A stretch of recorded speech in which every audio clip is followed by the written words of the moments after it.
Chapter number 16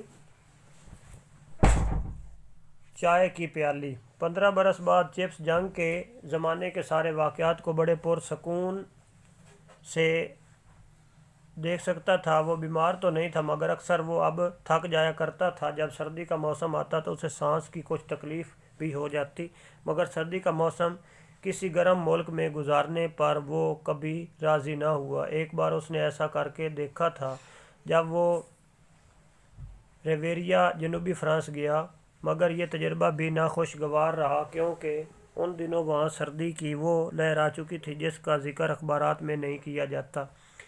इस तलख तजर्बे के बारे में चिप्स कहा करता था, जब सर्दी ही खानी है तो फिर अपने ही मुल्क को ही क्यों ना तरजीह दी जाए। जब ठंडी हवाएं मशरक़ से चलती थीं तो इन दिनों में चिप्स को खासी एहतियात से काम लेना होता था। बहरहाल ये मौसम उसके लिए इतना नाखुशगवार भी तो न थे।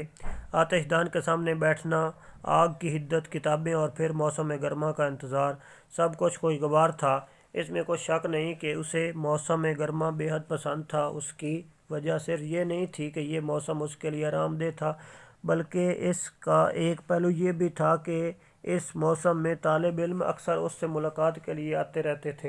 हफ्ते या इतवार के दिन कोई न कोई तालिब इल्म अपनी कार पर ब्रुकफील्ड का रुख करता, और ये तो किसी तौर भी मुमकिन न था कि कोई तालिब इल्म खा किसी काम से भी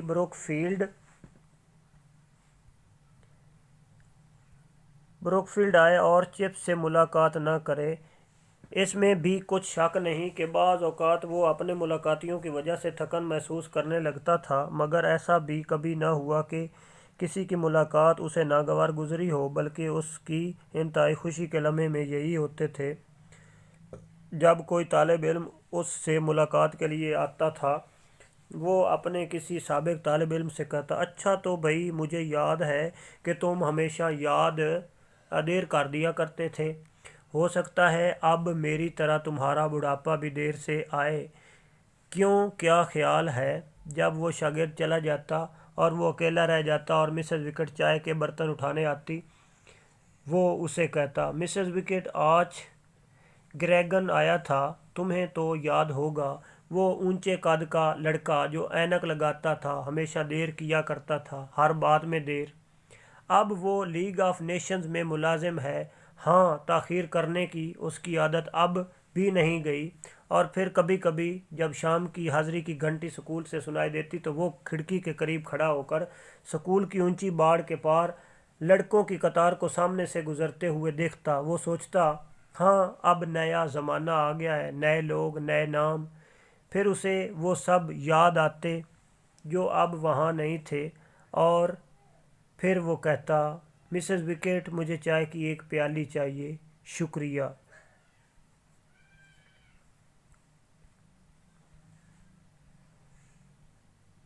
वसीयतनामा।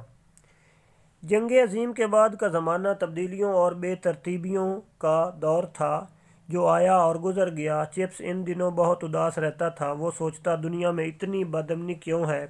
ताहम वो ब्रुकफील्ड और इंग्लिस्तान से खुश था। उसे ये अच्छे लगते थे। शायद इसकी वजह यह भी हो कि वो बूढ़ा हो चुका था और जितने भी बड़े वाक़यात हुए थे होने के बाद गुज़र चुके थे, और वो ज़िंदा था। वो इस अमर पर बहुत इत्मीनान महसूस करता था कि सब कुछ होने के बावजूद ब्रुकफील्ड की बुनियादें मजबूत हैं। वैसे बात भी ठीक थी, ब्रुकफील्ड में कोई ख़ास तब्दीली नहीं आई थी। लड़के पहले से ज़्यादा तमीज़ वाले दिखाई देते थे। रोब जमाने की आदत तो ख़त्म हो चुकी थी, अलबत्ता झूठी कस्में खाने और एक दूसरे से दगाबाजी को अरूज हासिल हुआ था। उस्ताद और शागिर्दों में अब अजनबियत की जगह दोस्ती कायम हो चुकी थी। उस्ताद अब तकल्लुफ़ बरतते थे, ना लिए दिए रहते थे। यूं शागिर्दों के दिलों में जो मुनाफिकाना एहतराम होता था उसका ख़ात्मा हो गया। एक नौजवान उस्ताद जो हाल ही में ऑक्सफोर्ड से तालीम मुकम्मल करके आया था, उसने तो बेतकल्फ़ी की ऐसी रिवायत कायम की कि छठे दर्जे के तालिब इल्मों को इजाज़त दे दी कि वो उसके ज़ाती नाम से पुकार लिया करें।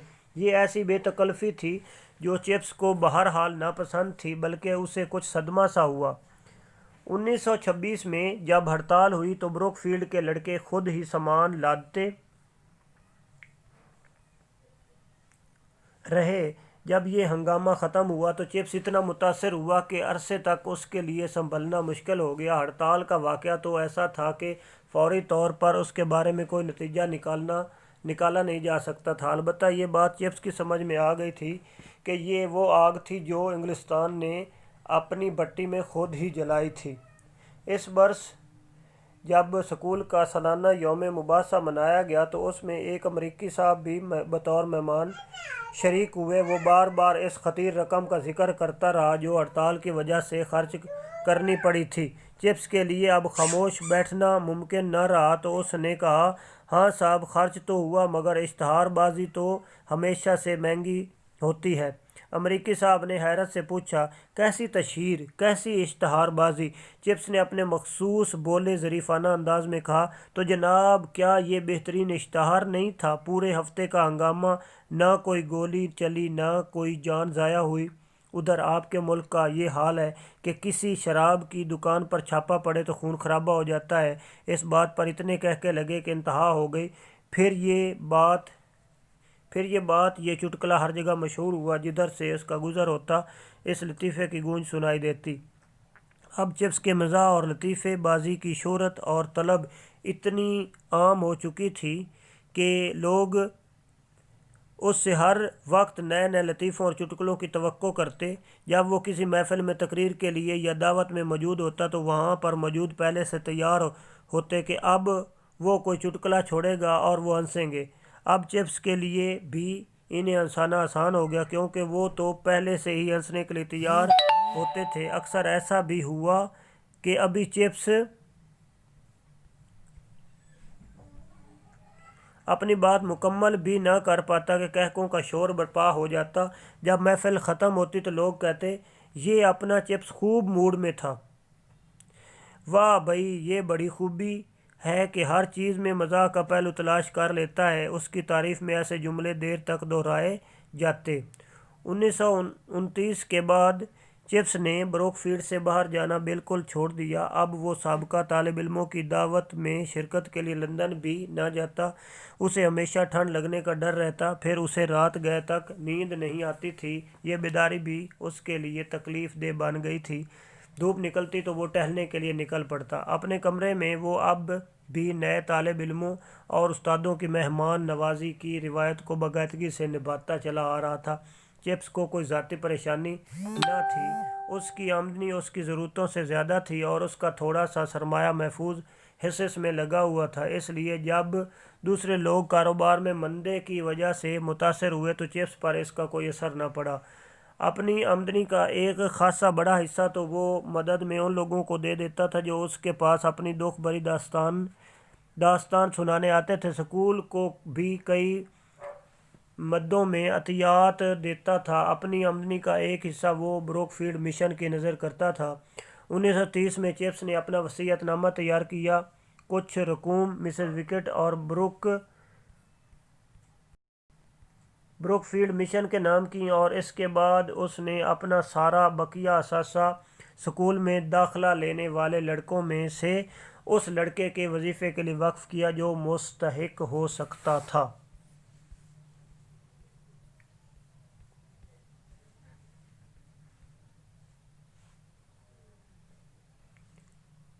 کباب۔ لوگ مختلف امور میں اس کی رائے پوچھتے، مشورے طلب کرتے۔ وہ اس سے اس طرح سوال کرتے جیسے وہ کوئی ایسا شخص ہو جو غیب کا علم جانتا ہو، یا وہ کوئی ایسی ڈکشنری ہے جس میں ہر لفظ کے معنی موجود ہیں۔ جب سونے کے سکوں کے بجائے کاغذی کرنسی رائج ہوئی تو لوگ اس سے پوچھتے، کیوں جناب، کیا اب دوبارہ سونے کے سکے رائج ہوں گے یا نہیں؟ کوئی کبھی پوری دنیا اور انگلستان کو سامنے رکھ کر سوال کرتا، کہو چپس، یہ حالات بدلیں گے یا نہیں؟ تمہیں تو کچھ اندازہ ہوگا، تم تو بہت تجربہ کار ہو۔ وہ کسی کو مایوس نہ کرتا، کوئی نہ کوئی چٹکلا چھوڑ دیتا جو لوگوں کو ہنساتا، ان کی مایوسیوں کو عارضی طور پر ختم کر دیتا۔ لوگ اور بروک فیلڈ کے طالب علم اس انتظار میں رہتے کہ وہ اس سے کوئی چٹکلا یا لطیفہ اگلوا سکیں اور پھر اسے چاروں طرف دہراتے پھریں۔ کوئی تیز ترار طالب علم سوال کرتا، جناب یہ 5 سالہ منصوبہ کیا ہے اور آپ کی اس کے بارے میں کیا رائے ہے؟ जब कभी वो टहल रहा होता तो तालिब इल्म उसे घेर लेते, सवाल करते ताकि वो कोई चुटकुला सुनाए। सर्कल में अपने चंद अजीज़ों के साथ नया थिएटर देखने गया। क्या आपने ये नया थिएटर देखा है? तालिब इल्म ने कहा, जनाब, थिएटर में वो वुल्ट्ज़र भी ले आए हैं। ये वुल्ट्ज़र क्या बला है मियाँ? एक बहुत बड़ा पियानो की तरह का ऑर्गन है जनाब, थिएटर के लिए, चिप्स ने कहा। चिप्स ने कहा, अच्छा अच्छा, मैंने इश्तारात में ये नाम देखा था, मगर मैं तो ये समझा था कि ये कोई नई किस्म का कबाब है। कबाब? हा हा हा, कबाब। ये चिप्स का नया लतीफ़ा था जो चारों तरफ फैला। वो शरीर लड़का कहता फिर रहा था, मैं भला नए थिएटर कब गया था? मैं तो चिप्स से यूं ही बड़ा बुढ़ हाँक रहा था, मगर उसने तो लतीफ़ा कर दिया। हा हा हा हा हा हा हा हा हा।